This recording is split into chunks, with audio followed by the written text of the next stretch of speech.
चलिए, जैसे हमने ऑर्गन पाइप पढ़े हैं, बंद organ pipe, close organ pipe, है ना, यानी कि और दूसरा खुला ऑर्गन पाइप यानी कि ओपन ऑर्गन पाइप। इसी तरीके के बिल्कुल कंपनों को उत्पन्न करना है अगर अप्रगामी तरंगों के लिए, जिसे हम क्या बोलते हैं, कंपनों की विधाएं, है ना, मोड ऑफ वाइब्रेशन। वाइब्रेशन को उत्पन्न करने के या अप्रगामी तरंगों को उत्पन्न करने की कितनी विधाएं हैं, मोड ऑफ वाइब्रेशन बोल सकते हैं। जैसे हमने क्लोज ऑर्गन पाइप और ओपन ऑर्गन पाइप में देखे थे कि भाई जो है, अगर क्लोज ऑर्गन पाइप है तो λ/4 पहली लेंथ आती थी, ऐसे उसमें अलग अलग आवृत्तियां निकाली थी हमने, कब कब उसमें प्रगामी तरंगें बन रही हैं सारी आवृत्ति निकाली थी, है ना। ऐसे ही हमने ओपन के लिए निकाली थी। तो वो सवाल वहां से आने के बहुत बड़े चांसेस हैं। लेकिन इसी तरह के कभी कभी इस तरह के सवाल भी बन सकते हैं कि किसी छड़ के अंदर तरंगे उत्पन्न करी, उसमें अप्रगामी तरंगे उत्पन्न हो गई, तो उसके लिए कैसे सवाल देगा, किस तरीके से दे देता है कभी कभी। जैसे मान लीजिएगा एक छड़ है, ये हमारे पास एक छड़ है, ठीक। यहां से मैंने क्या किया, एक हैमर लिया, यहां से एक हैमर लिया और यहां पे हल्का सा इसको हमने यहां पे ठोक दिया। यहाँ पे इसको ठोका तो उससे क्या होगा, इसमें वाइब्रेशन उत्पन्न होंगे, वाइब्रेशन उत्पन्न होंगे तो उसमें तरंगे चलेंगी। अब ये क्या है, मेटल है, मटेरियल है, सॉलिड, सॉलिड है तो उसमें तरंगों की चाल भी होगी। तरंगों की चाल का फॉर्मूला आपको पता है क्या होता था। तरंगों की चाल के लिए प्रदत्त होता था प्रत्यास्थता गुणांक बटे रो, प्रत्यास्थता गुणांक बटे रो, घनत्व उसका माध्यम का, है ना, ये तो होता था फंडामेंटल फॉर्मूला। तो यहाँ पर वहां पे प्रत्यास्थता गुणांक बीटा था हवा के लिए तो, लेकिन यहाँ तो सॉलिड है, सॉलिड मटेरियल के लिए क्या प्रत्यास्थता गुणांक होता है, यंग्स मॉडुलस। तो बस इतना फर्क आ गया कि भाई अब आपको जो है किसी सॉलिड के अंदर चाल जो निकालनी होगी, ध्वनि की जो चाल होगी वो इसमें निकालेंगे। और इसीलिए सॉलिड के अंदर ध्वनि की चाल बहुत ज्यादा भी होती है क्योंकि उसका वायु भी बहुत ज्यादा होता है ना। खैर, हम तो बात ये कर रहे हैं कि भाई अप्रगामी तरंगें कैसे बनेंगी। तो उसके लिए हमें क्या होगा, उसके लिए क्या करेंगे, मान लो उसको कहीं पे हमने एक जगह से इसको क्लैंप कर दिया। क्या कर दिया, इसे कहते हैं क्लैंप करना। क्लैंप का मतलब एक तरह से आप समझ लो कि बांध दिया, है ना, इसको एक तरह से यहां पे बांध दिया हमने। तो जहां से बांध दिया, बिल्कुल टाइट फिट कर दिया एकदम, तो वहां पर क्या होंगे, वहां पर हम क्या मानेंगे, नोड। वहां पर बिल्कुल यानी कि वहां के कंपनों, वहां के पार्टिकलों को हमने वाइब्रेट होने से रोक दिया। बिल्कुल जो सरफेस पे कण है उनको वाइब्रेट होने से रोक दिया, मतलब उनके कंपन क्या आयाम शून्य। और जहां शून्य आयाम होता है वहां पर क्या बनता है, नोड। नोड का मतलब निस्पंद बनते हैं, वहां पर क्या बनता है, नोड। नोड का मतलब निस्पंद बनते हैं, है ना। तो सबसे छोटी आवृत्ति कब बनेगी, और जो ये कैसा काम करेगा, ये ओपन का काम करेगा और ये नोड का काम करेगा, यानी कि ये क्लोज का काम करेगा, इधर वाला ओपन का काम करेगा। तो इसमें तरंगे जाएंगी, यहां टकरा कर वापस आ जाएंगी, अप्रगामी तरंगे बनेंगी। बहुत ही कम चांसेस होते हैं इसके पूछने के, लेकिन क्योंकि बिल्कुल उसके जैसा कॉपी पेस्ट ही है, ऑर्गन पाइप के जैसा ही, तो इसलिए हमें समझने में कोई बुराई नहीं है। हालांकि सवाल आने के चांसेस ऑर्गन पाइप के ही है, लेकिन फिर भी चूंकि कॉपी पेस्ट है तो समझ लेते हैं क्या है। भाई यहाँ पे क्या बनेगा, नोड, तो यहाँ पे क्या बनेगा, एंटी नोड, प्रस्पन बनेंगे। तो सबसे छोटी अप्रगामी तरंग कितनी बन सकती है कि यहां पे क्या बन जाए, ऐसे ऐसे बन जाए। यानी कि अगर इसकी लेंथ को मैं L मान लूं, इसकी लेंथ को अगर L मान लूं, तो क्या ये λ/4 हो गया, यस, क्या ये भी λ/4 हो गया। तो कुल मिला के लैम्बडा आ गया। तो अगर मान लो इसमें हमारे पास जो है ये लेंथ L है, तो L बराबर क्या लिख सकते हैं, λ/4 प्लस λ/4। क्या ये λ/2 आ गया है, यस। क्या लैम्बडा बराबर 2L आ गया है। तो इसमें V बराबर F लैम्बडा, तो F बराबर V/λ। अब बस फर्क इतना है कि जो V है, कौन सा वाला V होगा, ये वाला। अब ये वो वाला V नहीं जो हवा में था, अब ये वाला मेटल के अंदर वाला V है, बस इतना सा अंतर है। तो लैम्बडा की वैल्यू रख देंगे भाई V/2L, V/2L। तो ये इसकी कौन सी होगी, मूल आवर्ती, फंडामेंटल आवर्ती, या प्रथम सन्नादी। मूल आवर्ती, फंडामेंटल जिसे हम मूलभूत बोल सकते हैं, या फिर प्रथम सन्नादी बोल सकते हैं। हाँ जी, तो हमारे पास ये कैसी आवर्ती आ गई, मूल आवर्ती या प्रथम सन्नादी। अगर मुझे इसके अगली आवर्ती इसमें जनरेट करनी तो कैसे जनरेट होगी भाई, तो ये तो कैसे काम करेगा, नोड की तरह। कैसे काम करेगा, नोड, दैट इज निस्पंद। और ये कैसा काम कर रहा है यहां पर, एंटी नोड की तरह, जिसे क्या बोलेंगे, प्रस्पन। जिसे क्या बोलेंगे, प्रस्पन। अच्छा, अब मैं कह रहा कि भाई चलो यहां से तो हमने इसको बांध दिया, पूरा इसको हमने क्लैंप किया हुआ। मैं चला अगली आवृत्ति कब मिलेगी, तो यहाँ तो एंटी नोड बनना, यहाँ नोड बनना, तो इसका मतलब यहाँ पे क्या बनेगा,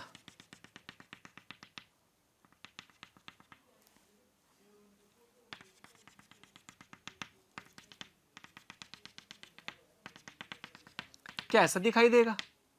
अरे सीधी सी बात है, ऐसे देख लो, ये लो, ऐसे इसकी तरंगे अप्रगामी तरंगे बनेंगी। कंपन पार्टिकल जो होंगे वो ऐसे वाइब्रेट करेंगे, लेकिन उनको दिखाया ऐसे जाता है। ये दिखाने का तरीका है, अच्छा यार इसमें अप्रगामी तरंगों की बात कर रहा है, तो ऐसे शो करेंगे, कंपन तो ऐसे ही करेंगे कण, है ना, कंपन तो ऐसे ही करेंगे।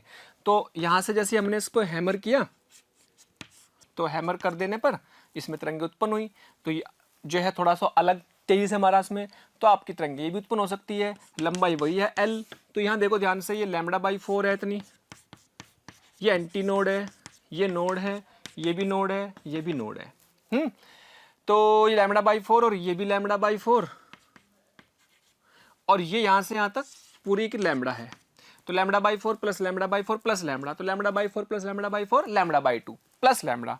यानी कि अगर मैं ये तो पहले की बात करूं, अगर मैं दूसरी बात करूं तो दूसरे में क्या बन जाएगा, L बराबर λ/2 प्लस लैम्बडा, दैट इज 3 λ/2, और जो है लैम्बडा बराबर 12/3, 12/3। तो यहाँ से F बराबर क्या आ जाएगी, तो मैंने इसको मान लेता हूँ ये अपनी जो है F नोट है, ये अपनी F नोट है, तो F1 क्या आ जाएगी, F1 क्या आ जाएगी, तो F1 मान लेता हूँ मैं इसको, तो V/λ, लैम्बडा कितनी 12/3, तो 3V/12 ये आ गई। तो अगर हम इसी तरीके से अगला कंपन देखें, मोड ऑफ वाइब्रेशन जिसे बोलते हैं, विधाएं कंपनों की, है ना, किसमें, छड़ के अंदर, तो यहाँ पे अपना नोड ही बनेगा, यहाँ पे अपना एंटी नोड ही बनेगा। ठीक है, तो हमारे पास क्या होगा भाई, क्या होगा भाई, हमारे पास ये लेंथ कितनी आ जाएगी, λ/4, तो ये λ/4 ये, तो एक तरंग, दो तरंग, 2 लैम्बडा ही यहाँ आ गई, यहाँ से यहाँ तक 2 लैम्बडा आ गए इतने, तो कितना आ गया, 2 lambda plus λ/2, this plus this, कितना आ गया 4 लैम्बडा, 5 λ/2। तो कुल मिलाकर अगर बहुत ध्यान से देखो तो लैम्बडा आ गया 12/5, तो यहाँ 5 आया, इसका मतलब जो अगली फ्रीक्वेंसी आएगी वो कितनी आ जाएगी, 5V/12। तो अगर बहुत ध्यान से देखें तो सबका अनुपात 1:3:5 ऐसा आ जाएगा। चलिए इसमें हमारी फ्रीक्वेंसी आई 5V/12, अगर आप बहुत ध्यान से देखें तो 1:3:5, यानी कि जो सारी फ्रीक्वेंसी आएंगी वो कैसी आएंगी, विषम वाली आएंगी, ओड हार्मोनिक्स या विषम सन्नादी। तो क्या मिलेंगे, एक तरह से हम कह सकते हैं कि आवर्तियों का जो आएगा F1 F2 ऐसे इनका जो अनुपात आएगा वो कितना आएगा, 1:3:5:7:7, इस तरीके से इनको बोलते हैं विषम सन्नादी, विषम सन्नादी या ओड हार्मोनिक्स, ओड हार्मोनिक्स। और वही ओवरटोन वो सब कुछ नामकरण वही रहेगा जो हमने पहले पढ़ा था, पहला सन्नादी है ना, मूलभूत वाला, दूसरा सन्नादी या पहला अधिसवरक, है ना, अधिसवरक मतलब ओवरटोन। तो इस तरीके से वो सब कहानी सेम ही है, बस अब आपको इसमें छड़ के अंदर इस तरीके से कंपन उत्पन्न कराने का आना चाहिए। अच्छा अब सवाल ये भी है कि भाई मैं इसको यहाँ की बजाय अगर बिल्कुल किनारे पे कर दूं तो किनारे पे क्या होगा, किनारे पे नोड बन जाएगा। हाँ जी, अगर मान लो मैं छड़ को क्या करूं, छड़ को मैं एक सिरे पे से क्या कर दूं, कैसे करूं, यहां से सिरे पे से क्लैंप कर दूं, जैसे बिल्कुल बांध दिया मैंने, रस्सी से टाइट बांध दिया एक तार से, है ना। और अब अगर मैं समय जो है अपनी अप्रगामी तरंगे उत्पन्न करवाना चाहता हूं तो यहाँ पे क्या बनेगा, नोड। तो एक तरह से बंद ऑर्गन पाइप की तरह काम करेगा। ये कैसे बंद काम करेगा, बंद ऑर्गन पाइप की तरह। और वो वाला जो क्या था वो कैसे काम करेगा, खुले ऑर्गन पाइप की तरह। तो यहां से सबसे छोटी वेवलेंथ जो बनेगी वो क्या बनेगी, सबसे छोटी तरंग इस तरह की बनेगी, जिसकी लंबाई क्या होगी, λ/4। अगर लंबाई L है तो क्या L बराबर λ/4 है, यस। तो λ बराबर 4L है, यस। तो इसमें जो फ्रीक्वेंसी आएगी शुरुआत की वो क्या आएगी, V/λ, दैट इज V/4L। अगर मैं दूसरा केस देखूं, दूसरा केस क्या है कि भाई मैंने इसको यहाँ पे क्लैंप किया हुआ ही है, यहाँ पे पूरा का क्लैंप करना बांध रखा पूरा जकड़ के, तो यहाँ पे नोड बना, यहाँ पे एंटी नोड बना था, ऐसे यहाँ पे फिर से एंटी नोड बनेगा क्योंकि ये खुले सिरे की तरह काम करेगा, ये बंद सिरे की तरह काम करेगा, ये नोड हो गया। तो यहाँ से आप समझ सकते हो, यहाँ पे तो खुला रखना, तो इसका मतलब ठीक है, तो यहाँ से अपने पास ये बनी λ/2 और ये बनी λ/4। तो दूसरे केस की बात अगर करें इस वाले की, तो क्या लंबाई जो l होगी इस छड़ की, क्या l बराबर λ/2 प्लस λ/4 हो गई? यस, क्योंकि आधी तरंग तो ये λ/4 ये, क्या ये 3 λ/4 हो गई? यस, यानी कि λ बराबर 4l/3 आ गई। तो इसकी मूल आवर्ती तो ये है, मूल आवर्ती ये आ गई। अगर ये वाली इसकी मूल आवर्ती आ गई है तो इसका मतलब अब हमारे पास ये मूल आवर्ती हुई तो f1 मान लो ये वाली को, तो v/λ, लैम्बडा कितना 4l/3, तो ये 4l/3 आ गई। तो दूसरी अगर निकालेंगे तो कैसा होगा भैया, आप समझ गए होंगे। दूसरी वाली इससे नेक्स्ट वाली कैसी बनेगी, इससे नेक्स्ट वाली ऐसी बन जाएगी, यहां से ये वाली ऐसे बन जाएगी,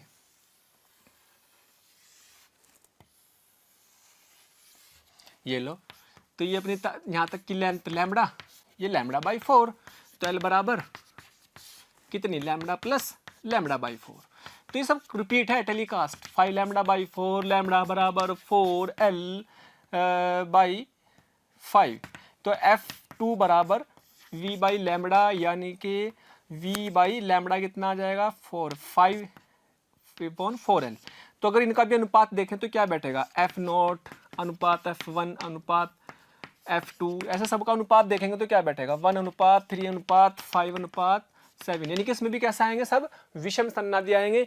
ज़्यादा समय से नहीं लगा रहे इस पर, क्योंकि बिल्कुल रिपीट टेलीकास्ट है, पुराने पाइपों की तरह से ही है ये वाले, है ना। लेकिन ये पाइप नहीं है, क्या है, छड़ है। क्या है, छड़ है, बस ये ध्यान रखना है ना। जो एक ये कहीं ना कहीं से बांध देंगे, जहाँ बांध देंगे वहाँ पर नोड आना, बस सिंपल।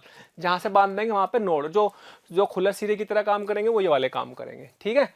उसके अकॉर्डिंग इसको लेके चलना, इसलिए इसमें कोई भी अकल नहीं लगाने की ज़्यादा जरूरत है। सीधे सीधे पाइपों वाला खेल समझ के करके दे देना इसको, ठीक है। चलिए नेक्स्ट टॉपिक हमारे पास है क्विंक नली। क्विंक नली या क्विंक ट्यूब हमारे पास क्या काम करती है वो जान लेते हैं। जैसे हमने रेजोनेंस ट्यूब पढ़ी थी, रेजोनेंस ट्यूब की सहायता से क्या करते हैं, रेजोनेंस ट्यूब की सहायता से हम ध्वनि का वेग प्रैक्टिकली प्रयोगों के आधार पर निकाल लेते हैं, ठीक। तो वैसे ही एक प्रयोग यह है क्विंक ट्यूब। क्विंक ट्यूब में भी प्रयोगों के आधार पर हम क्या निकाल लेते हैं, प्रयोगों के आधार पर ध्वनि का वेग निकाल लेते हैं क्विंक ट्यूब से भी, ठीक है। तो ये भी एक प्रयोग है, एक्सपेरिमेंट है, और भी एक्सपेरिमेंट है, एक और ट्यूब होती है क्विंक ट्यूब, लेकिन कई सारे एक्सपेरिमेंट है ध्वनि के वेग निकालने के। तो कभी कभी थोड़ा सा मैं इसका इंट्रोडक्शन देता हूँ, कभी कभी से पूछ ले तो बहुत मुश्किल नहीं है, सिंपल सा फंडा है इसमें भी। तो होती क्या है क्विंक ट्यूब, किस तरह की होती है, तो काम क्या है इसका, ध्वनि का वेग निकालने का, व्यतिकरण होता है इसमें भी। तो इसमें भी क्या होगा कि इस तरह की एक ट्यूब मान लो,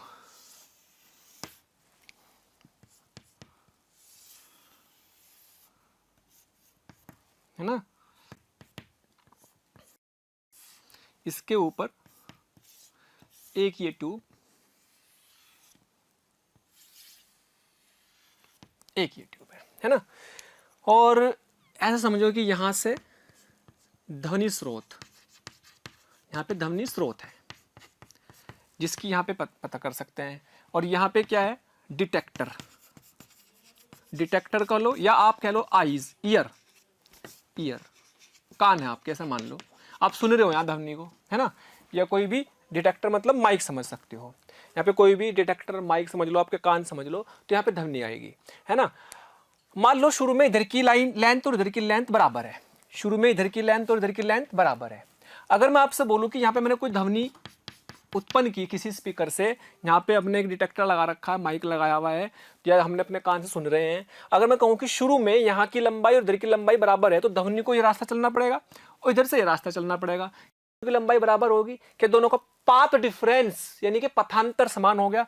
अगर मैं प्रारंभ की बात करूँ, माना, थैंक यू सो मच प्यारे स्टूडेंट्स, हमें इतना प्यार देने के लिए। डेली हजारों स्टूडेंट्स हमारे वीडियो लेक्चर देख करके लाभान्वित हो रहे हैं। हमारी आपसे रिक्वेस्ट है कि आप हमारे डिस्क्रिप्शन बॉक्स में जा करके हमारे लिंक को क्लिक करें, अपना एनरोलमेंट सुनिश्चित करें। जो स्टूडेंट्स डाउट सॉल्विंग और स्टडी मटेरियल के लिए भी इच्छुक हैं, वो हमारे प्रीमियम कोर्स के लिए अप्लाई करके ज्वाइन कर सकते हैं। प्रारंभ में दोनों की लंबाई समान है, तो डेल्टा एक्स क्या आएगा, 0। इसकी लंबाई ये, इसकी लंबाई ये, तो जितनी लंबाई ये होगी उतनी लंबाई ध्वनि को इधर चलनी पड़ी, उतनी दूरी इधर चलनी पड़ी, दोनों का रास्ते का अंतर ही क्या कहलाता है, पथांतर। तो पथांतर शून्य है, पथांतर शून्य होने का मतलब तीव्रता कैसी मिलेगी ध्वनि की, यहाँ अधिकतम यानी कि बहुत तेज ध्वनि सुनाई देगी। यहाँ पर दोनों तरंगे आपस में क्या होंगी, मिलेंगी तो क्या होगा, व्यतिकरण, इंटरफेरेंस, अध्यारोपण होगा। अध्यारोपण होगा तो क्या होगा, हमारे पास दोनों की लंबाइयों का पाथ लेंथ देख लेंगे, पाथ का अंतर देख लेंगे, पाथ का अंतर क्या बैठेगा, 0। अगर शुरू में ये लंबाई बराबर रही हमारे, ठीक है, चलो जी शुरू में हमने बराबर रख ली, पाथ अंतर डिफरेंस 0, तो अधिकतम ध्वनि सुनाई देगी, अधिकतम ध्वनि सुनाई देगी इस केस में, ठीक। अब मान लो यहां से मैंने, भाई इधर से तरंग आ रही, इधर से तरंग आ रही, एक दूसरे के विपरीत दिशा में, तो अप्रगामी तरंगे तो बनेंगी, है ना। समान आवर्ती की, चूंकि एक जैसे सोर्स हुआ, एक ही स्रोत हुआ, समान आवर्ती की है और समान आयाम की, विपरीत दिशा से आके यहां मिली, व्यतिकरण हुआ, अध्यारोपण हुआ, अध्यारोपण से अप्रगामी तरंगे बनी, और अप्रगामी तरंगे बनने से उनके बीच में पाथ अंतर डेल्टा x 0 आया, तो इसका मतलब यहां पर मुझे अधिकतम ध्वनि सुनाई दी। मैं कह रहा हूं कि मैंने थोड़ा सा इसको, नली को इसको ऊपर आगे पीछे खिसक सकती है ये वाली, तो आगे पीछे खिसकाने के लिए मैं इसको थोड़ा सा आगे ले आया। अगर मैं इसको आगे ले आया, मान लीजिएगा यहां ले आया,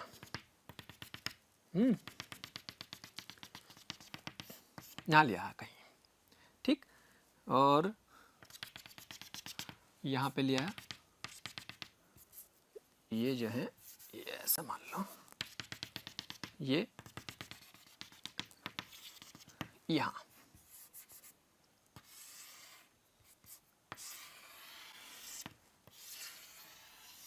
ऐसा आ गई नली खिसक के, है ना। तो कितना खिसक गई इधर, ये x खिसक गई इधर, लेकिन x यहां से भी तो खिसकी, यानी कि टोटल कितनी चली, 2x चल गई है। तो इधर से तो जितनी तरंग ने चलना था उतनी चली, इधर से तो कितनी चली, उतनी ही चली, इधर से भी जितनी चलनी थी चली, तो दोनों की लंबाइयों में कितने का अंतर आ जाएगा, कितने का अंतर आ जाएगा दोनों की लंबाइयों में। मान लीजिएगा ये लंबाई जो है इसकी x चला, ये भी x चला, तो कितनी लंबाई चला, 2x चला। तो इधर से तरंग को जाने में और इधर से तरंग को जाने में रास्तों का अंतर क्या आएगा, है ना। यदि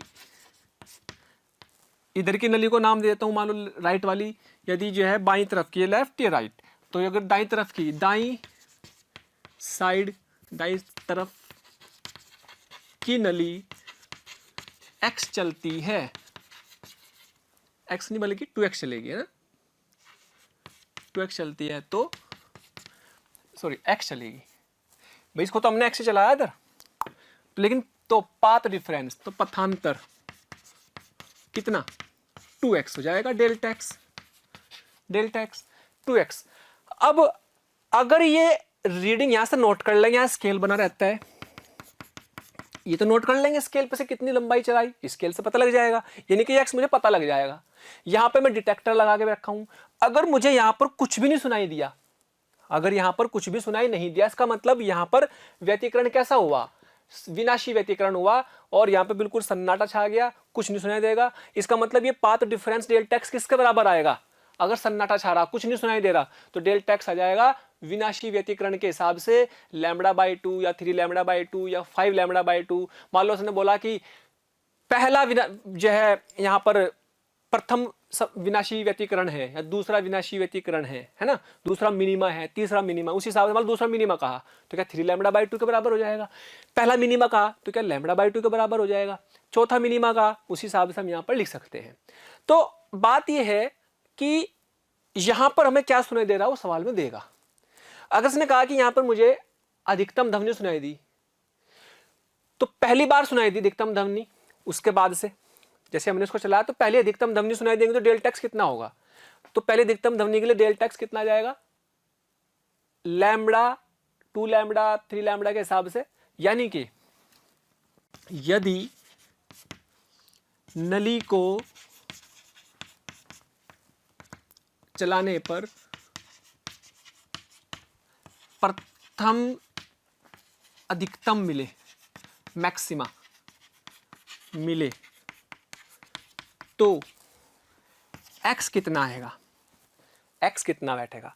तो ये तो पक्का पता है कि डेल्टा x कितना बैठेगा बेटे, क्या डेल्टा x लैम्बडा बैठेगा, प्रथम अधिकतम, क्योंकि वो तो शुरुआत वहां से ले लिया हमने, रेफरेंस था वो लो। तो डेल्टा x कितना है, 2x बराबर लैम्बडा, तो x बराबर λ/2। यानी कि इसको λ/2 चलाना पड़ेगा, इस तरंग को इसको λ/2 चलाना पड़ेगा। और लैम्बडा निकाल सकते हैं यहाँ से, लैम्बडा निकाल सकते हैं 2x के बराबर, तो उसकी तरंग दैर्ध्य भी निकाल सकते हैं, क्योंकि x तो हम यहाँ से माप लेंगे ना, ये तो लंबाई नाप लेंगे। तो इस तरीके से छोटे छोटे सवाल बनेंगे। मैं आपको बता चुका हूँ सवाल कैसे बनेंगे कि भाई कितना चलाएं जिससे कि यहाँ तीसरा मिनिमम मिले, कितना चलाएं जिससे कि यहाँ चौथा मैक्सिमम मिले, तो उस हिसाब से पाथ डिफरेंस देख लेंगे। लेकिन इंपॉर्टेंट ये है कि ये 2x, अगर ये 1 मीटर खिसका इधर तो यानी कि पाथ डिफरेंस 2 मीटर आ जाएगा, क्योंकि इधर से भी खींची 1 मीटर, इधर से भी 1 मीटर, तो ध्वनि की तरंग को 1 मीटर एक्स्ट्रा 1 मीटर एक्स्ट्रा इधर 2 मीटर, यानी कि 2x एक्स्ट्रा चलना पड़ रहा, तो पाथ डिफरेंस 2x हो जाएगा, है ना भाई। अगर आपने इसको सोचा कि यहां से यहां तक x खिसकाया, तो वास्तव में तो ये 2x खिसक गई, मतलब यहां से यहां तक आप कहो कि भाई मैं तो यहां से लेके यहां तक इसको x खिसकाया, तो वास्तव में x ये खिसकी इधर और x ये चल गया इधर,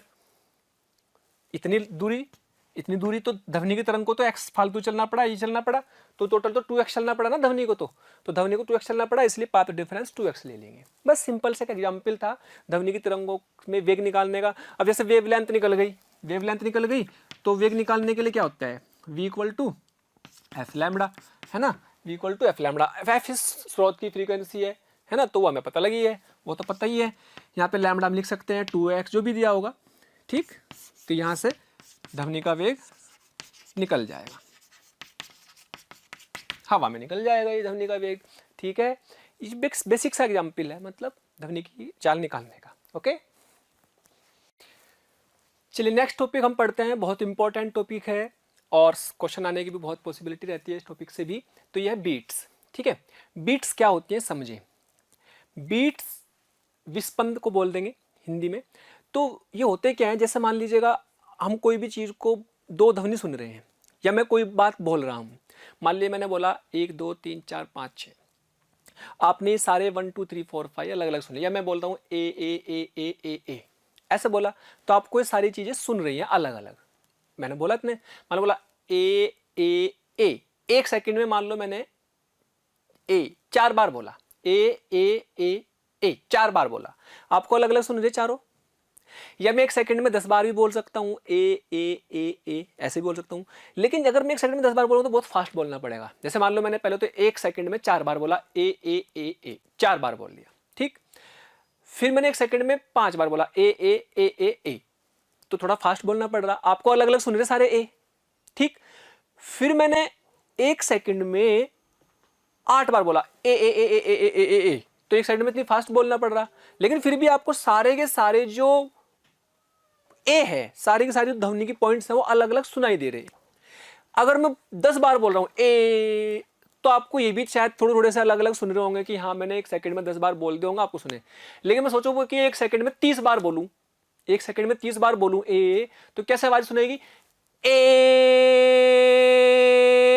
1 सेकंड में मैंने 30 बार ए बोला, लेकिन इतनी फास्ट बोल दिया आपको उनके बीच का अंतर पता ही नहीं लग पाया कि मैंने 2 अलग अलग ए करके बोले हुए हैं, है ना। तो एक्चुअल में हमारे कानों की एक जो है एक लिमिट है कि वो कितनी आवृत्ति को 1 सेकंड में कैसे को अलग अलग पहचान सकता है। अगर वो 1 सेकंड में मैक्सिमम 10 बार तक आ रही हो, 1 सेकंड में 10 बार हो रही होगी, तो हम उसको अलग अलग देख सुन सकते हैं, है ना।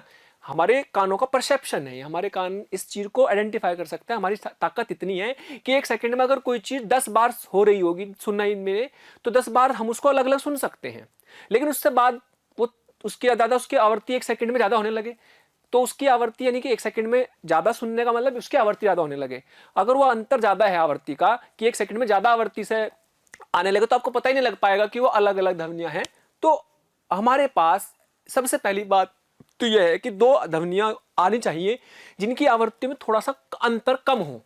तो सबसे पहले विस्पंद के लिए क्या कंडीशन है कि 2 ध्वनि तरंगे जिनमें आवृत्तियों में अंतर बहुत कम हो, अगर वे आकर के मिले, व्यतिकरण करें, अध्यारोपण हो, तो उस समय उनकी जो आवृत्तियां होती हैं उनमें थोड़ा सा अंतर है, ठीक है। तो जो हमें नई आवाज सुनाई देगी उसको बोलते हैं बीट्स, और उसमें जो टाइम लगेगा उसको बोले बीट्स पीरियड या विस्पंद समांतराल समय आवर्तकाल, और उसके उल्टे को क्या बोलेंगे, विस्पंद फ्रीक्वेंसी, विस्पंद आवृत्ति या फिर बीट आवृत्ति। ये तो छोटी सी बातें मैंने आपको बता दी, इसको प्रूफ करेंगे कि क्या होता है, कैसे सवाल बनते हैं।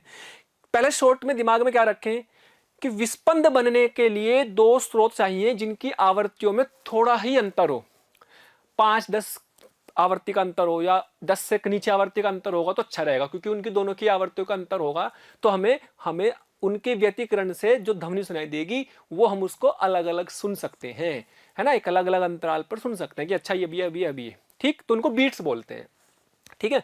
जब आप म्यूजिक में बोलते हैं कि बीट देना, ये देना, तो वो बीट्स यही है, विस्पंद बोलते हैं हिंदी में, लेकिन इंग्लिश में क्या है, बीट्स है। तो मेन पॉइंट क्या हुआ, दो ध्वनि स्रोत जिनमें आवृत्तियों का अंतर थोड़ा सा हो, बहुत कम हो, लगभग 10 से कम आवृत्तियों का अंतर होना चाहिए।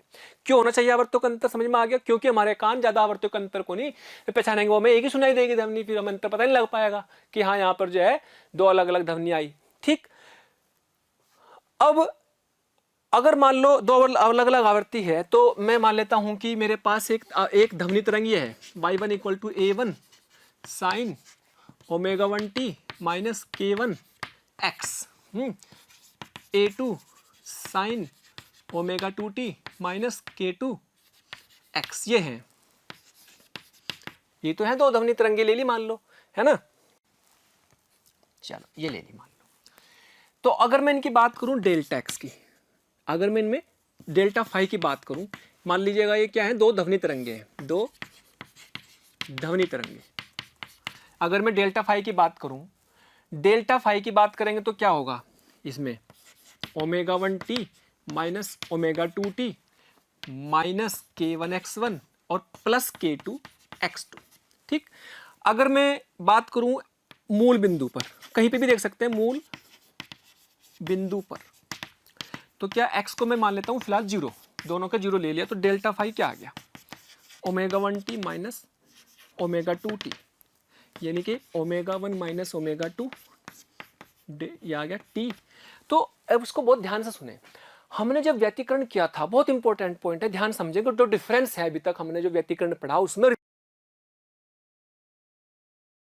सोर्स था, एक सोर्स था, इससे तरंगे आई, इससे तरंगे आई, दोनों सोर्स कैसे थे, कोहेरेंट सोर्स थे, है ना, बिल्कुल ऐसे सोर्स थे जिनकी आवर्तियां समान थी, जिनकी आवर्तियां समान थी, ध्यान दें, जिनकी आवर्तियां समान थी। तो आवर्ती समान होने से क्या होता है, ये वाला टर्म, ये वाला पद कट रहा था, लेकिन ये वाला बच रहा था, जिसे हमने डेल्टा एक्स नाम दिया था। इसका मतलब ये था कि जब ये वाला टर्म नहीं था, समय के साथ साथ प्यारे बच्चों हमें रोज कमेंट्स के माध्यम से ये रिक्वेस्ट आ रही है कि सर हमें इस टॉपिक के वीडियो लेक्चर प्रोवाइड करें या इस टॉपिक के वीडियो को समझाएं। तो मेरी आपसे रिक्वेस्ट है कि आप हमारे चैनल पर जाकर के सब्सक्राइब करें और बेल आइकन को हिट करें, ताकि जो भी वीडियो लेक्चर हमने डाले हुए हैं उसके नोटिफिकेशन आपसे मिस ना हो। मैं ऐसा इसलिए कह रहा हूं क्योंकि हमने ज़्यादातर वीडियो लेक्चर को ऑलरेडी अपने चैनल पर डाला हुआ है, तो जिस लेक्चर की आप डिमांड कर रहे हैं वो लेक्चर आपको पॉसिबली वहां पर मिल जाएंगे।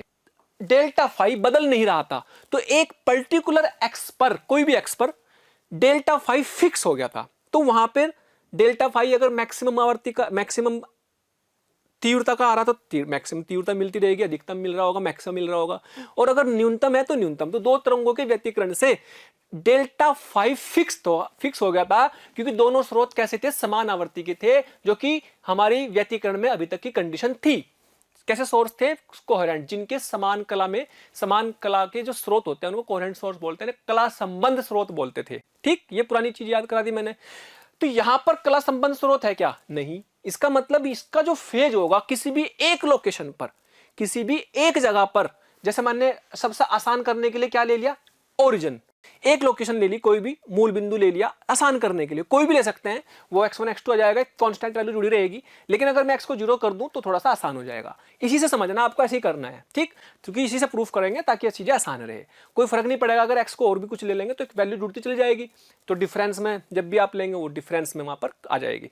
मेरे बताने का मतलब यह है कि अभी तक व्यतिकरण में आवर्ती समान ले रहे थे, जिससे कि ये वाला पद कट रहा था, जो कि समय से इंडिपेंडेंट था। डेल्टा फाई हमारे पास कैसा था, डेल्टा फाई हमारे पास कोहेरेंट सोर्सेज के लिए बिल्कुल फिक्स था, एक पर्टिकुलर लोकेशन पर, एक पर्टिकुलर एक्स पर, ठीक। तो अब मैंने एक्स तो कहीं पे भी एक पर्टिकुलर एक्स ले लिया, लेकिन अब मैंने एक्स किसी भी एक्स पर आया तो टाइम के साथ साथ ये वैल्यू तो बदल रही है, 1 सेकंड 2 सेकंड पर, तो इसका आंसर अलग अलग आएगा।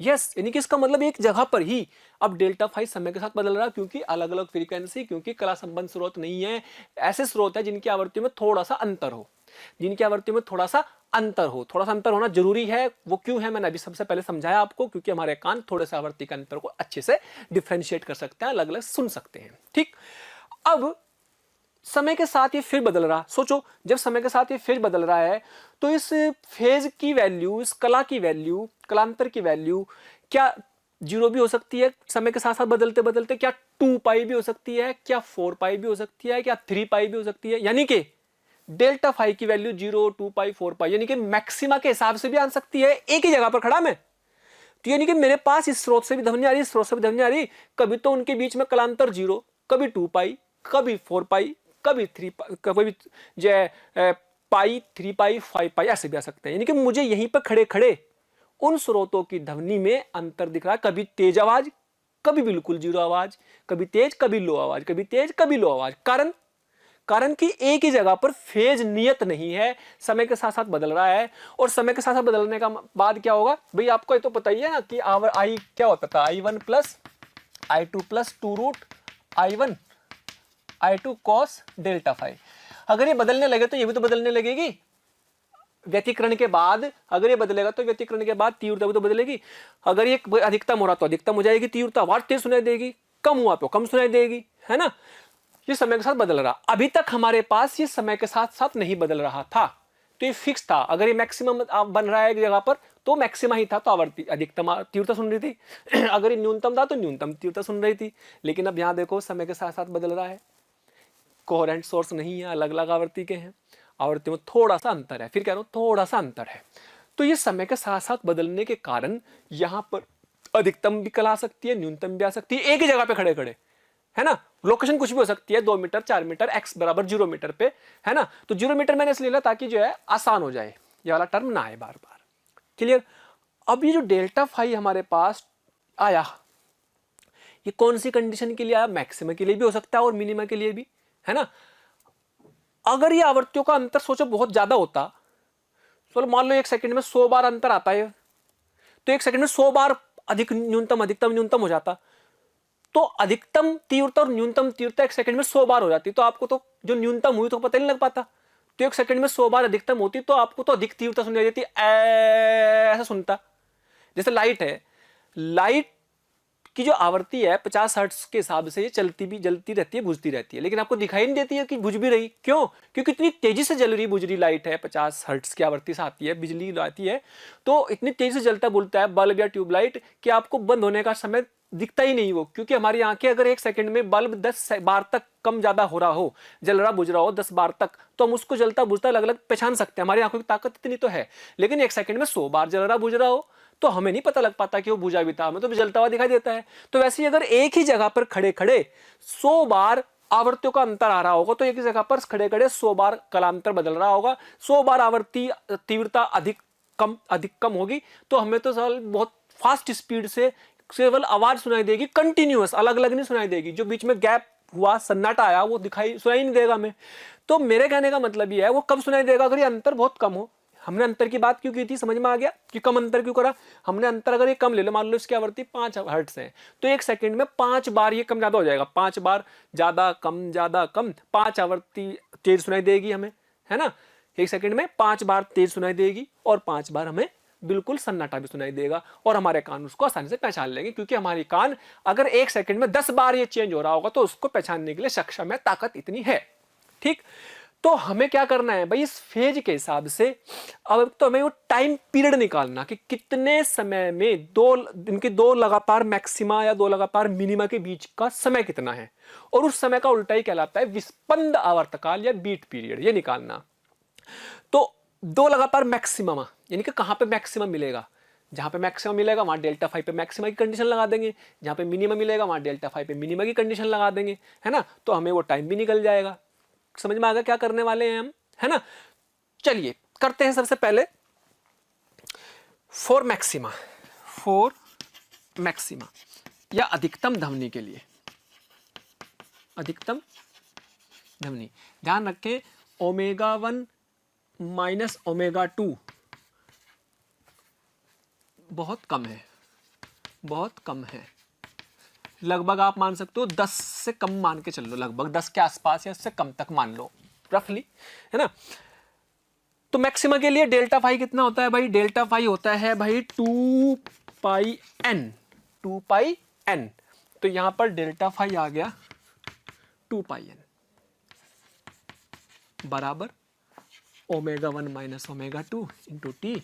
तो 2 pi F1 minus F2, 2 pi F1 2 पाई F2, तो 2 पाई कॉमन लिया, ये इससे उड़ जाएगा। तो T बराबर कितना आ गया भाई? N upon F1 minus F2, ऐसे बोल सकते हैं। अब सोचो n बराबर 0 पर तो समय 0 हो गया, तो t इक्वल टू 0 शुरुआत की बात हो गई। तो हम तो इसके क्या कहते हैं, पहला समय निकालते हैं। क्या होगा? 1 upon F1 minus F2। n बराबर, भाई अगर मैं n बराबर 0 लूँ तो समय क्या आ गया? 0। और n बराबर 1 लूँगा तो समय क्या आ गया? 1 अपॉन F1 माइनस F2। और अगर n बराबर 1 लूँगा, है ना, अगर n बराबर 1 लिया 2 लूँगा तो क्या आएगा? 2 बाई F1 माइनस F2। अच्छा, ये मैग्नीट्यूड लिखना चाहिए वास्तव में, क्योंकि F1 माइनस F2 भी हो सकता है और F2 माइनस F1 भी हो सकता है, और समय कभी भी नेगेटिव नहीं होता, तो प्लस का होता है। तो ये जो समय है, ये जो समय है, एक मैक्सिमा से दूसरे मैक्सिमा का समय है। लगातार दो मैक्सिमाओं का समय है ना, दो लगातार मैक्सिमाओं के बीच के समय को क्या बोलते हैं? विस्पंद पीरियड या विस्पंद आवर्तकाल। ठीक है।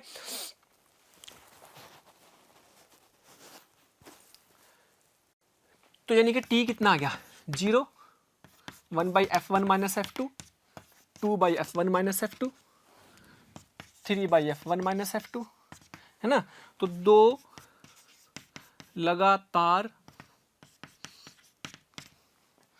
मैक्सिमा, मैक्स के मतलब अधिकतम, या जहां पर ज्यादा तीव्रता मिलेगी, जहां पर संपोषी व्यतिकरण हो रहा होगा, मैक्स के बीच का समय, जिसे क्या बोलेंगे? विस्पंद आवर्तकाल। विस्पंद आवर्तकाल, विस्पंद आवर्तकाल बोल देंगे। That is called beat period. इसे हम क्या बोलेंगे? Beat period. अच्छा, बीट पीरियड बोल देंगे।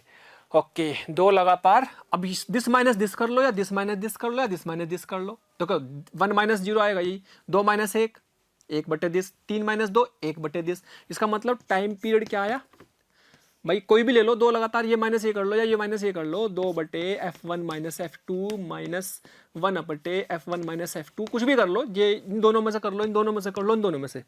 तो इसी को बोलेंगे टाइम पीरियड या फिर विस्पंद का। तो ये आ जाएगा 1 अपॉन F1 माइनस F2, विस्पंद का आवर्तकाल। ठीक, दिस इज कॉल्ड आवर्तकाल या beat period.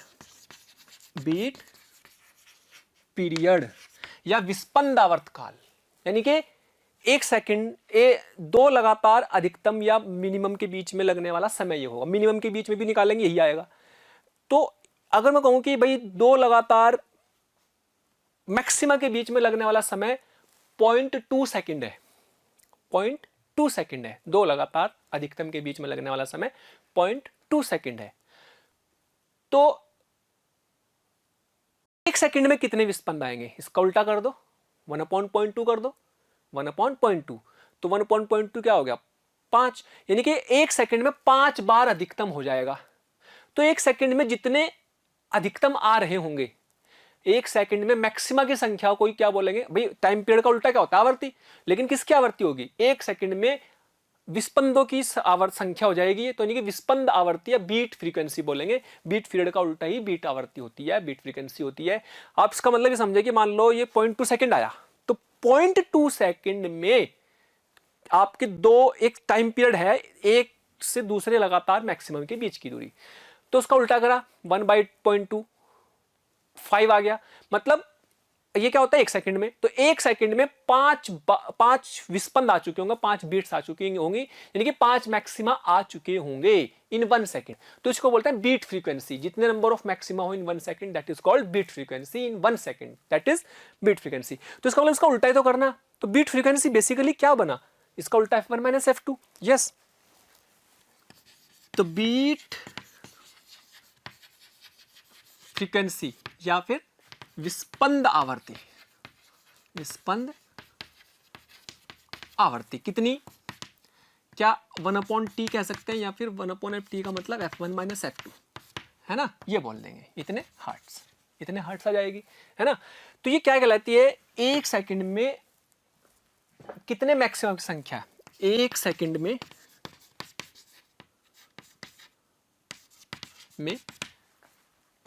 Number of maxima, यानी कि विस्पंदों की संख्या कह सकते हैं, एक सेकंड में नंबर ऑफ मैक्सिमा की संख्या, या विस्पंद बोल सकते हैं इनको, एक सेकंड में विस्पंदों की संख्या, या एक सेकंड में विस्पंदों की संख्या को विस्पंद आवर्ती कहते हैं या बीट फ्रीक्वेंसी कहते हैं। समझ में आ गई होगी इतनी बातें, तो बड़ा सिंपल सा है। तो ये हमने मैक्सिमा के हिसाब से निकाला, क्लियर। तो डेफिनेशन समझ में आ गई। तो बीट फ्रीक्वेंसी का मतलब सीधे सीधा आप याद रखें कि दो आवर्तों का अंतर जो हमें सुनाई देता है, दैट इज बीट्स, यानी कि हमें दो आवर्तों का अंतर सुनाई देता है, दैट इज वेरी इंपॉर्टेंट, कि दो आवर्तों का अंतर हमें सुन रहा है, वही बीट है। बीट फ्रीक्वेंसी का मतलब दो आवर्तों का अंतर, शॉर्ट में बिल्कुल सिंपल, कि दो आवर्तों का अंतर अगर बोले बीट फ्रीक्वेंसी बताओ, दो आवर्ती निकालो, अंतर निकाल दो, दो आवर्ती निकालो, अंतर निकाल दो, बीट फ्रीक्वेंसी होगी, है ना। अब हमने मैक्सिमा के लिए निकाला, अगर मैं इसको मिनिमा के लिए निकालूं, किसके लिए, मिनिमा के लिए, यहां मिनिमा कर देंगे, न्यूनतम ध्वनि के लिए बात कर रहे हैं, तो न्यूनतम ध्वनि के लिए क्या बनाएंगे,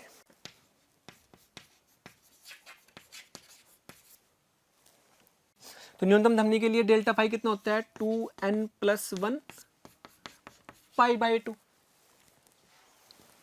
तो डेल्टा फाई बराबर 2n+1 π/2, that is ω1 minus ω2 t, that is 2 pi f1 minus f2 t, pi से पाई काट दो, तो t कितना आ जाएगा भाई, t आ जाएगा बेटे कितना, 2n+1 upon 2f1 minus f2, है ना।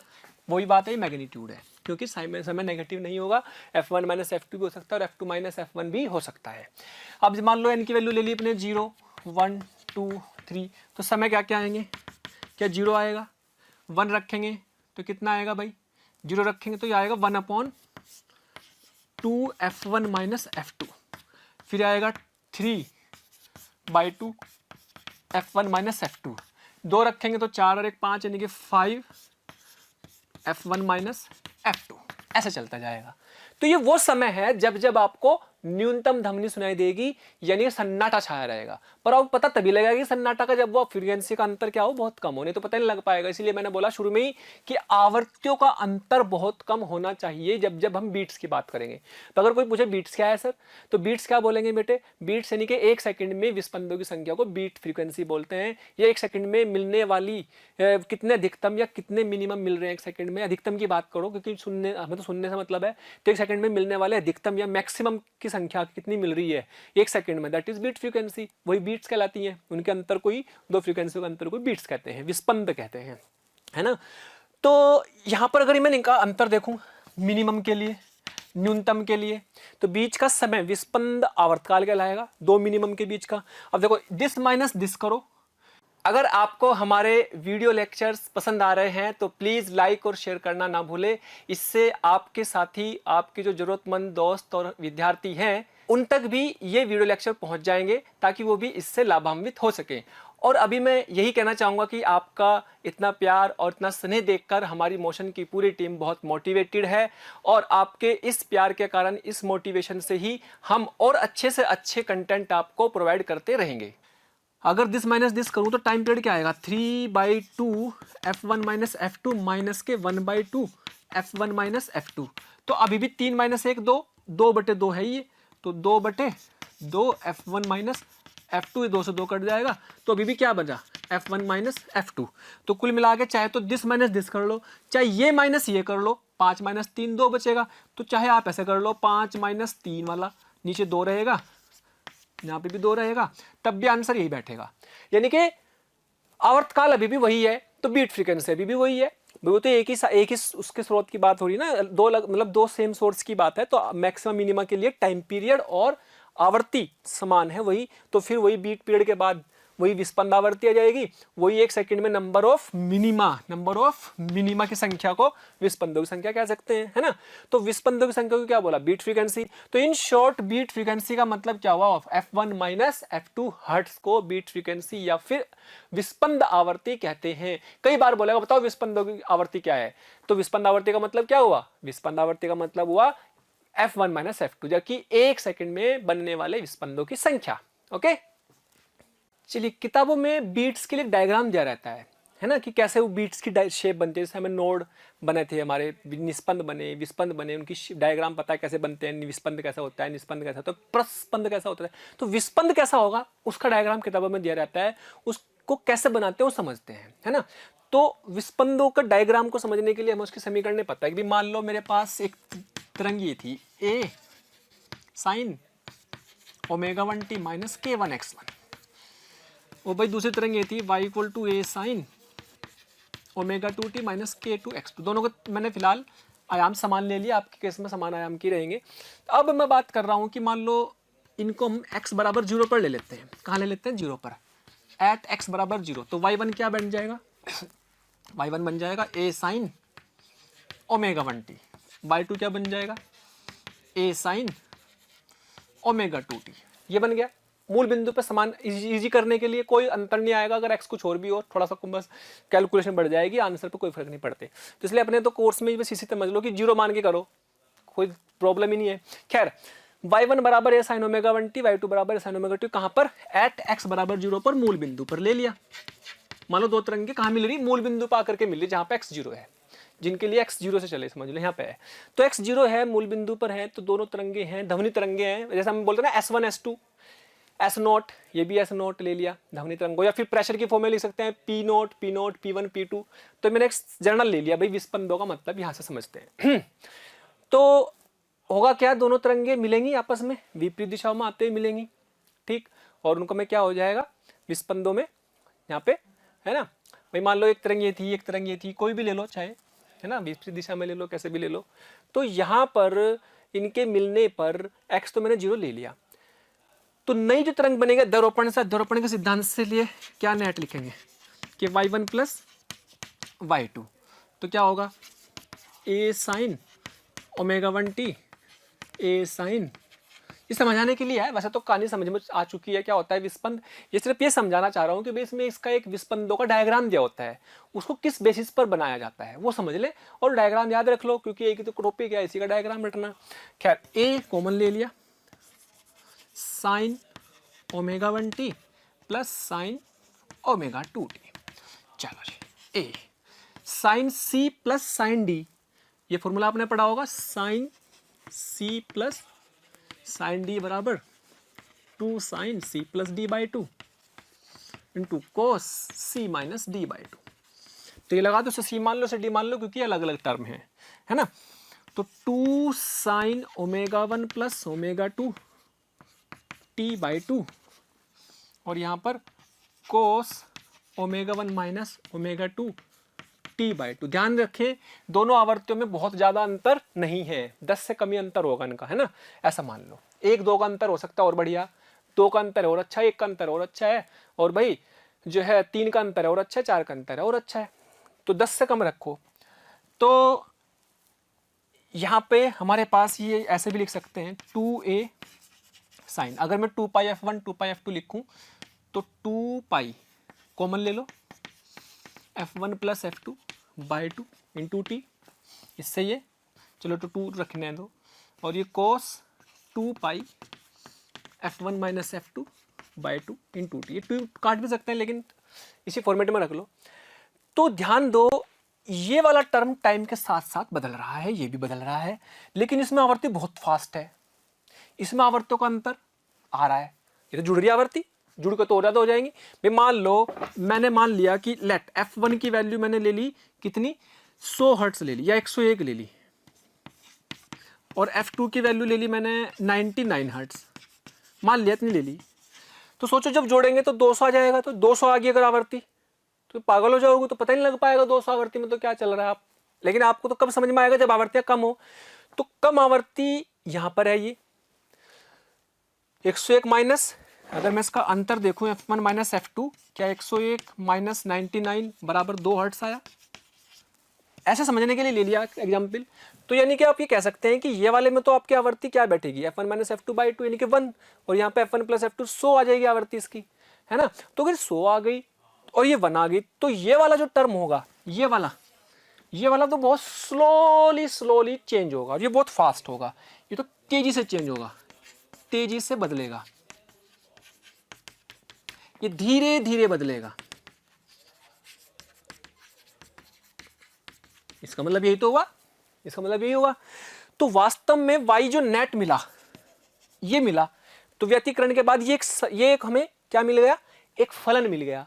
तो ये जो फलन मिला, इस फलन का ग्राफ ही क्या कहलाएगा, बीट्स कहलाएंगी। बीट्स का विस्पंदों का ग्राफ कहलाएगा। विस्पंद इस फंक्शन के हिसाब से बनाए जाते हैं, यानी कि इस फंक्शन का ग्राफ बनाते हैं एक तरह से, जिसमें साइन और कोस दोनों मल्टीप्लाई में है ना। अगर मैं y1 की बात करूं, y1 का ग्राफ तो आप ऐसे समझ सकते हो कि भाई y1 ये है,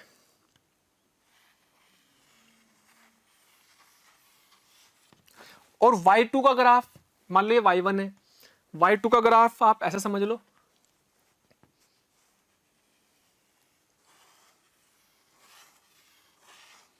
आवृत्तियों में अंतर है ना थोड़ा सा, एक y1 का लिख दिया और एक ये वाला y2 के लिए, ये वाला y1 के लिए। तो y1 और y2 का साइन के ग्राफ है, साइन के तो ग्राफ बनाने हैं। तो ये ग्राफ हमारे बने ही आपस में मिलेंगे। तो ध्यान दें, मैं एक बता दूं कि भी मान लो, मैं फिर से बताता हूं, ये ग्राफ मान लीजिएगा आपने,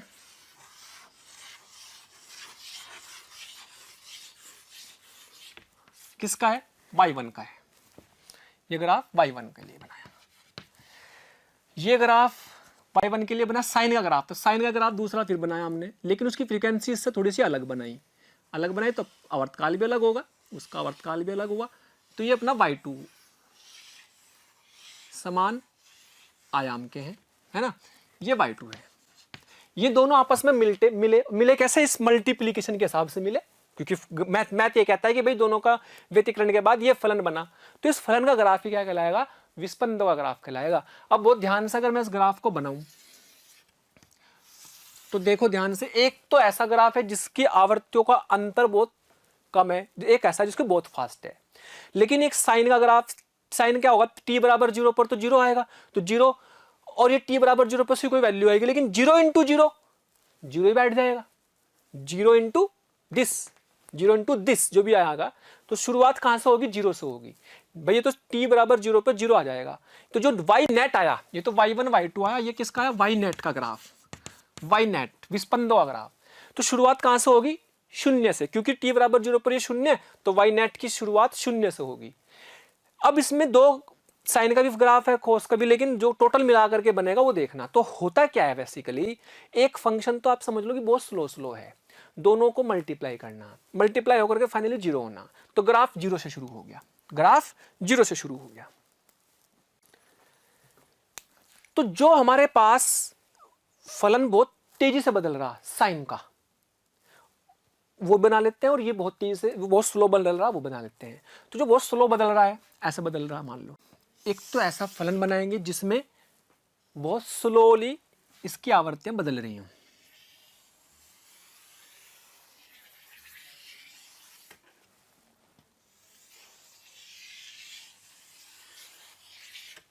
ठीक, तो ये कौन सा फलन का होगा, इसका जिसकी आवृत्ति कैसी है, F1 माइनस F2 बाई 2 वाले की हिसाब से, है ना। सोचो F1 माइनस F2 तो 2 हर्ट्ज है ना, तो बहुत धीरे धीरे आवृत्ति आएगी, और F1 प्लस F2 बाई 2 कितना आएगा, 100 तो बहुत तेजी से बदलेगा। तो 100 तो बहुत तेजी से बदलेगा, ये वाला अपना बहुत तेजी से बदलेगा। तो इसका ग्राफ ऐसे बनाएंगे। तो ऐसा ग्राफ आपको दिया रहता है, बहुत सारी आवृत्तियां आ जाएंगी,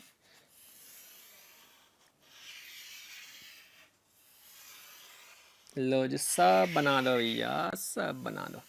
तो फाइनली तो चूंकि बीट्स तो एक ही टॉपिक है, इसका एक ही ग्राफ बनता है, तो आप तो क्या करो, इस ग्राफ को रट लो, और क्या है।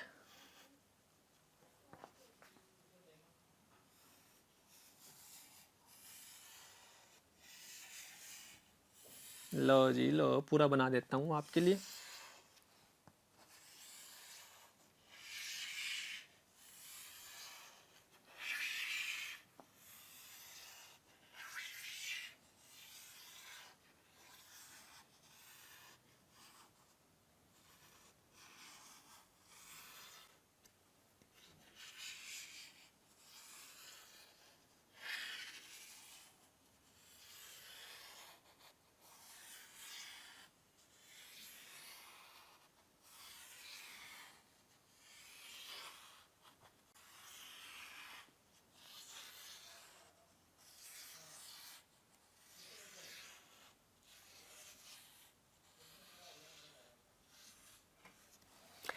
तो इसे कहते हैं विस्पंदों का ग्राफ। विस्पंदों का ग्राफ ऐसा मिलेगा भाई, बहुत सारी आवृत्तियां तो किसकी हैं, ये किसका ग्राफ है, ये f1 प्लस f2 बाई 2, इस वाले पद का ग्राफ है। कुल मिला के टोटल का ग्राफ कहलाता है विस्पंदों का ग्राफ बाई नेट, है ना। विस्पंदों का ग्राफ, विस्पंदों का ग्राफ ऐसे दिखाई देते हैं, है ना। तो इसका ग्राफ ऐसे क्यों दिखाई दे रहा है, इसका कारण मैंने समझा दिया है कि भाई एक तो बहुत तेजी से बदल रहा है, कि दोनों का मल्टीप्लाई करके जो हमारे पास बना फलन ये बन गया, तो इसी को विस्पंद कहते हैं। तो इसमें कोई डाउट नहीं होना चाहिए, बिल्कुल सिंपल सी चीज है। अच्छा, इस ग्राफ में भी कंफ्यूजन नहीं होना चाहिए। दो ग्राफ है, y1 y2 के साइन के ग्राफ है, साइन 2 के, दोनों की आवृत्ति में थोड़ा सा अंतर है, एक आगे होगा थोड़ा पीछे होगा, दो ग्राफ हमने अलग अलग बना दिए, इन दोनों को मिला करके ये बन गया, क्योंकि नया ग्राफ ये बना मल्टीप्लाई होकर के हिसाब से, है ना। तो अब इस पे कुछ सवाल देखते हैं। इसमें बता दूं ये क्या कहलाती है, ये परिणामी तरंग की, परिणामी तरंग के आयाम की आवृत्ति, परिणामी तरंग का जो आयाम है उसकी आवृत्ति, उसका आयाम इस आवृत्ति के हिसाब से बदल रहा है। और अगर मैं बोलूं कि परिणामी तरंग की आवृत्ति क्या है, तो उसको बोलेंगे परिणामी तरंग की आवृत्ति, आवृत्ति ये मानेंगे। परिणामी तरंग इस आवृत्ति के हिसाब से बदल रही, लेकिन आयाम इस हिसाब से बदल रहा। और आयाम बदलने को हम क्या कर रहे थे, मैक्सिमम और मिनिमा, तो उसी के हिसाब से हमने मैक्सिमम मिनिमा की कंडीशन निकाली थी, याद है। मैक्सिमम मिनिमा कौन सा निकाला था, माइनस वाले से, जिसमें माइनस था ओमेगा 1 माइनस ओमेगा टी। तो यहां से भी हम उस चीज को निकाल सकते हैं जो हमने पहले किया था, ठीक है। तो प्यारे बच्चों, अगर आप चाहते हैं कि आपको किसी भी टॉपिक के लाइव डिस्कशन, वीडियो लेक्चर या स्टडी मटेरियल की जरूरत है, तो कृपया आप हमें इस नंबर पर कॉल कर सकते हैं 18002121 799 18002121 799।